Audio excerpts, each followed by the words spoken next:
Oui, alors la question que vous posez tous, c'est de savoir pourquoi, alors que finalement, c'est vrai que la France, depuis très longtemps, m'a fait beaucoup de mal, hein, traîtreusement donc.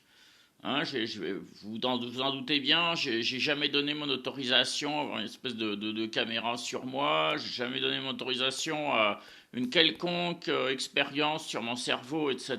Donc ça a été fait totalement à l'insu de mon plein gré, et donc ça prouve quand même que la France est assez traîtresse dans son genre.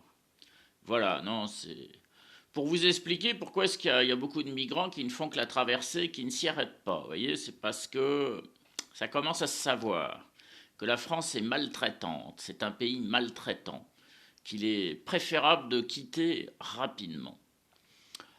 Pourquoi est-ce que je ne porte pas plainte? Ben, d'une part parce qu'effectivement j'ai eu un patron qui s'appelait Monsieur Friedman, Léon, et qui m'a dit, ben voilà François, ne porte jamais plainte. Tu perds ton temps, tu perds ton argent, ça ne sert à rien. Alors, ben, je suis d'accord avec lui. Pourquoi est-ce que m'en suis pris plein la gueule? Ben, c'est pour la raison que vous savez. Voilà, hein, le 15 juillet 2013 à Mest-Corrèze, hein, m'est apparu un grand signe qui m'a désigné, voilà, qui fait référence à ce qui est dit dans l'évangile de Matthieu, chapitre 24, verset 30. Voilà, le signe du Messie, voilà, donc vous voyez, je ne peux pas me cacher à vous, voilà. Mais la France savait depuis très très très longtemps, depuis ma naissance bien sûr, qui j'étais.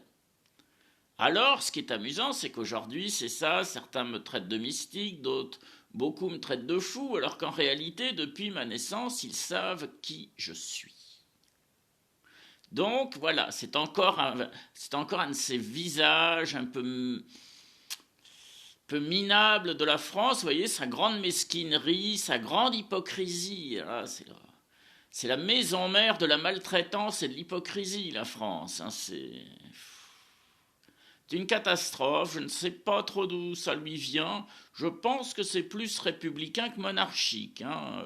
Je pense que si il y avait un roi au pouvoir aujourd'hui en France, n'est-ce pas, la famille Capet était restée au pouvoir, je pense que je ne serais pas maltraité de la sorte. Parce que la famille Capet allait à la messe tous les matins. Hein, Louis XVI, etc. Très pieux. Voilà. Mais non, en ce moment, on a une espèce de gauchistes, alors anticléricaux chrétiens, mais ils adorent le cléricalisme islamique, vraisemblablement. Et puis celui-là est très très généreux avec les élus de la République française, n'est-ce pas, pour les amadouer. Non, l'islam adore les élus corrompus. Hein. Partout où il est arrivé à s'installer dans les pays, c'est parce que les élus étaient ultra corrompus.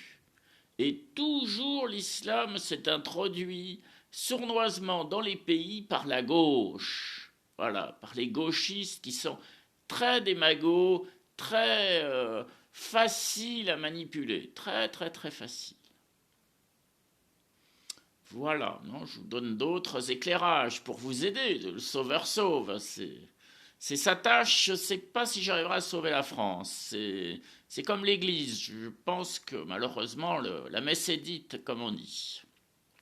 Prenez vos affaires et barrez-vous. C'est le meilleur conseil qu'on puisse vous donner, à commencer par les Juifs, bien sûr. Voilà. Non, le Messie ne porte pas plainte, il ne va pas en procédure au tribunal, et puis dans sa nature même, il y a le martyr, hein. Il y a la fameuse croix, etc., les clous. Voilà, donc non, c'est un martyr. Voilà, donc il assume sa condition de martyr, et puis ben, c'est Dieu qui le vengera en quelque sorte. Voilà, c'est. Alors ceux qui auront à assumer la colère, la divine colère de Dieu, qui existe bien sûr, hein, elle a frappé Adam et Ève, elle a frappé plusieurs fois, y compris les Juifs, il faut savoir qu'il y a un passage de la Bible qui est très important et qui dit textuellement, ton butin, c'est ta vie. Hein, ton butin, c'est ta vie. Donc, Dieu, ben oui, c'est ça, il peut vous faire virer de chez vous par, c'est ça, vos ennemis, c'est-à-dire, il fait d'abord venir, c'est ça, plein de, on va dire, de musulmans chez vous. Ah ben oui, vous avez maltraité les juifs, vous maltraitez son fils, donc ben, il fait venir plein de musulmans chez vous.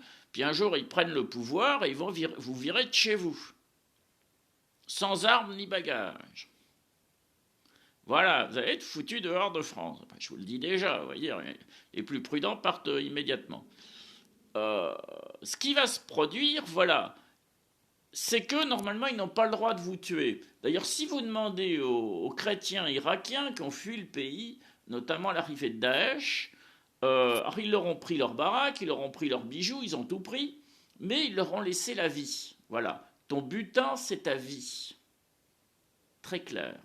Et alors vous voyez, quand on a été babylonien un jour, on est babylonien toujours, parce qu'on dit que les Irakiens sont un peu les descendants des Babyloniens. Ben vous voyez, les Babylones, tout ça, ils ont été virés, on n'a pas retrouvé les jardins suspendus, on ne sait même pas où c'est, la tour de Babel, tout ça.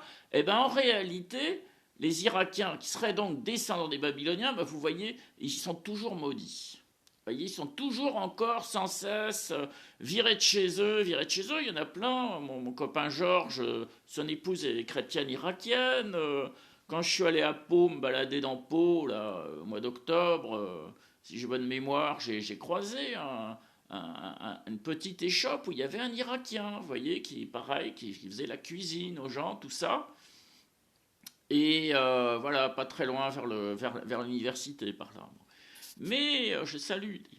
Mais en fait, voilà. Donc, une fois que vous êtes babylonien, que vous êtes marqué à vie, vous êtes marqué au fer, là, c'est fini. C'est fini. Vous serez exilé une fois, vous serez exilé 1000 fois. Regardez les Juifs, ils ont été exilés une fois, puis une deuxième fois, puis c'est en train de se dire jamais 203, quoi. Voilà, c'est ça le problème, vous voyez. Il faut être tellement obéissant à Dieu, mais vous vous rendez pas compte. Et j'insiste bien, Jésus n'a jamais dit que vous irez tous au royaume des cieux. Ça n'existe pas dans l'Évangile. Hein? L'un sera pris et non pas l'autre. On est déjà à 50%. Voilà. Hein? L'un sera pris, pas l'autre. Hein? Dans le lit, l'un sera pris, pas l'autre. Au travail, l'un sera pris, pas l'autre. On est déjà à 50%. Il y en a déjà que la moitié de prix, vous voyez? Ça, c'est l'évangile. C'est pas les sornettes du pape machin là, qui veut remplir ses troncs. Hein, ça, c'est l'évangile, ça. Hein, mais faites attention, l'Église catholique est déviante. Méfiez-vous-en. Suivez le bon berger. Vous voyez, le bon berger, il vous parle de la Bible, il vous cite la Bible, il vous cite l'Évangile, puis vous pouvez aller vérifier, il n'y a pas de souci. Voilà, c'est très, très, très important. En vérité, je vous le dis, j'essaye de vous sauver, vous voyez, en vous inculquant des choses simples et tout ça, et il n'y a pas de mystère, il n'y a pas de ténèbres, tout ça, non, c'est éclairer, éclairer. Voilà, et surtout, de grâce, lisez la Bible, priez pour autrui, et plus il y aura de paroles, de prières dans votre bouche, moins il y aura de détestation d'autrui, moins il y aura de haine d'autrui, moins il y aura de calomnie. Priez, priez, ne vous arrêtez pas de prier. Pour les autres également, pas seulement pour vous. D'avance, merci, je vous souhaite une excellente journée, Dieu vous bénit, Dieu vous aime, obéissant, François.